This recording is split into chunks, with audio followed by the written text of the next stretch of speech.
Como disse o velho Molusco na presidência, os livros de economia já foram superados. Este é o Visão Libertária, sua fonte de informações descentralizadas e distribuídas. Ajude a propagar as ideias de liberdade. Deixe o seu like e compartilhe com seus amigos. Um artigo seu pode virar vídeo aqui também, sabia? Esse artigo foi sugerido por Peter Fitch tomando uma breja, escrito por Tom Félix, revisado e narrado por Lea Farr. Nesta segunda-feira, dia 14, o ministro da Fazenda, Fernando Haddad, disse que estava preocupado com o resultado das eleições municipais desse ano, que foram um desastre para a esquerda e para o próprio PT em específico, ganhando pouquíssimas cidades em todo o país. E como todo bom político de esquerda, começou a falar que o conservadorismo negacionista e antidemocrático está ganhando força no clássico rótulo de tudo que não é de esquerda é antidemocrático. Enquanto estava em um evento de palestra organizado pelo Itaú, Haddad disse que o mundo está muito mais conservador e muito mais distópico do que a gente imagina.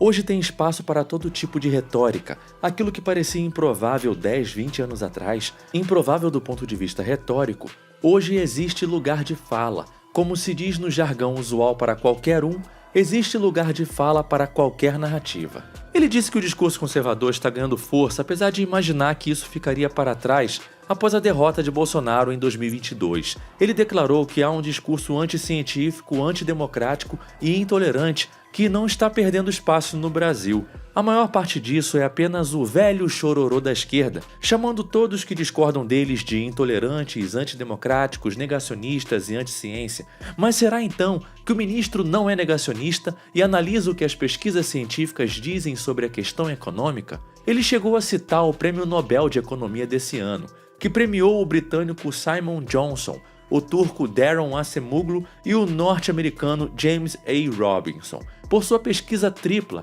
sobre a prosperidade de instituições autoritárias e estados extrativistas, com os dois últimos sendo professores no MIT.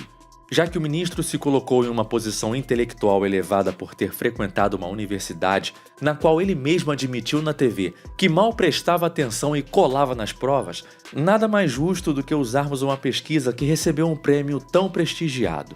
Essa pesquisa acabou por mostrar que sociedades com um estado instável e instituições que exploram sua população não geram prosperidade social ou econômica, enquanto aquelas com um papel regulador e promotor de crescimento seriam chaves para a riqueza de um país. Com a análise histórica de vários sistemas políticos e econômicos introduzidos durante a colonização europeia, a pesquisa demonstrou uma relação direta entre a manutenção das instituições e a prosperidade de uma região. Regiões que foram usadas como colônias de exploração de recursos, seja de mineração ou de enormes plantações, com o único propósito de gerar renda para a metrópole, não se desenvolveram tanto quanto os países que eram colônias de povoamento, criadas desde o início para ser regiões estáveis e boas de se viver, uma extensão do território central na Europa. Podemos obviamente citar as 13 colônias britânicas na América do Norte, que posteriormente se tornaram os Estados Unidos. Por várias décadas, mesmo após a independência e a Guerra Civil Americana, houve um grande contraste de desenvolvimento entre as regiões do Norte e do Sul, devido às partes do Sul terem sido usadas como colônias de exploração e de colheita escravagista, enquanto o Norte serviu como colônia de povoamento britânica e se industrializou muito mais rápido. Embora algumas nações consigam se libertar desse atraso no desenvolvimento, muitas continuam presas a essas raízes, e os ganhadores do Nobel desenvolveram uma estrutura teórica para explicar isso. Em estados com menores impostos, uma quantidade muito maior de dinheiro continua circulando na sociedade, em vez de estar concentrado em alguma reserva estatal. E isso possibilita mais liberdade financeira para as pessoas reinvestirem em novos negócios, gerando mais empregos, o que acaba enriquecendo a todos. Enquanto o sistema político garantir que um mesmo grupo fique permanentemente no comando, o povo não confiará em promessas de futuras reformas econômicas. De acordo com os professores, é por isso que nenhuma melhoria ocorre e esses países continuam tendo baixo crescimento econômico, mesmo com algumas reformas feitas posteriormente, pois ainda estão presos na desconfiança de que isso não resultará em nada e, portanto, não aumentam o investimento interno. Esse é o desafio que Javier Milei enfrenta como presidente da Argentina, onde, após décadas de controle peronista do país, ele está precisando passar a imagem ao mundo de que a Argentina está mudando radicalmente a favor do empreendedorismo. Contudo, poucos anos atrás, o país era famoso por suas dívidas colossais e por inúmeros calotes internacionais, e é daí que vem a desconfiança dos investidores. A falta de resultados a longo prazo só gera mais descrença com o regime em casos de ditadura, sem contar as incompetências naturais de quem está no comando pela força, e não necessariamente por sua capacidade técnica, o que normalmente faz com que uma democratização ocorra depois de um tempo. De acordo com a pesquisa, quando há uma ameaça de revolução, as pessoas no poder tentam permanecer em suas posições de comando e apaziguar as massas por meio de reformas econômicas. Um exemplo histórico é o regime comunista da Romênia, no final da Guerra Fria. Durante o colapso do bloco comunista na Europa Oriental, o ditador Nicolae Ceausescu estava extremamente impopular, com a crise econômica no país e o povo insatisfeito querendo o fim da República Socialista. O ditador tentou diversas vezes apaziguar o povo, anunciando o aumento do salário mínimo e outros benefícios genéricos, mas o povo continuou insatisfeito com essas concessões e isso culminou na Revolução de Natal, na qual o ditador foi preso e executado junto com sua esposa pelos militares, restaurando a democracia no país. Países desse tipo sempre ficam com uma pobreza em massa e com uma elite concentradora da riqueza estatal no poder.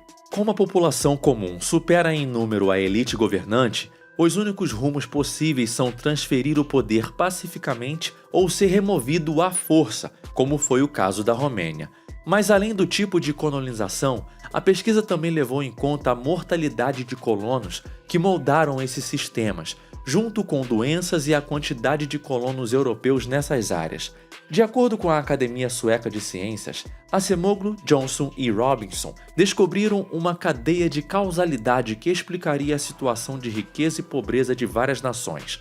Um exemplo citado pelos três são duas cidades perto da fronteira entre o México e os Estados Unidos, onde ambas possuem o mesmo tipo de população, mas as pessoas têm uma vida muito mais próspera na cidade americana, que tem menos impostos, uma moeda mais forte, com mais poder de compra, mais oportunidades de emprego, etc.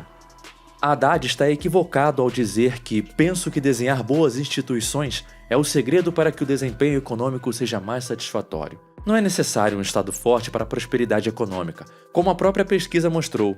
O que é necessário é a estabilidade e segurança para se fazer negócios, algo que ao longo da história moderna foi feito por estados, mas que hoje se torna cada vez mais desnecessário, com o setor privado assumindo serviços que antes eram estatais e com muito mais eficiência, incluindo até policiamento.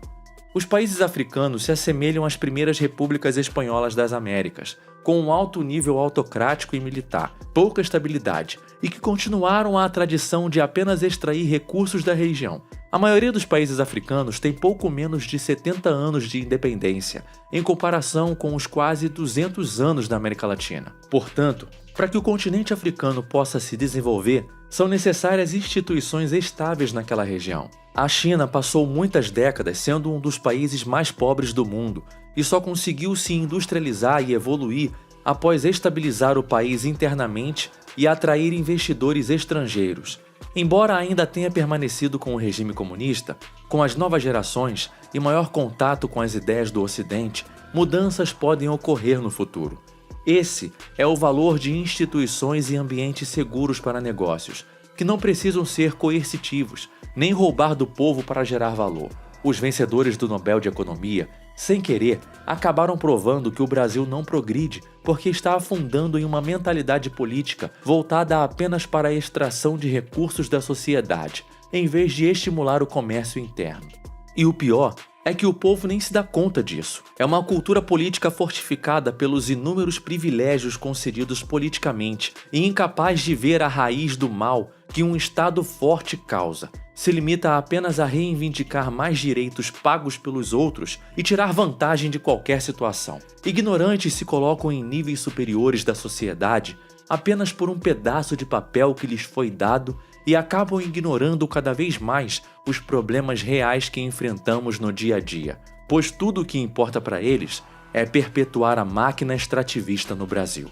Obrigado pela audiência. Esse é um canal colaborativo. Participe você também. Cadastre-se agora mesmo no nosso site visãolibertaria.com e envie seus artigos por lá. Os colaboradores recebem recompensas em Bitcoin. Inscreva-se no canal e clique no botão da campainha para ser avisado de novos vídeos. Um abraço e até a próxima.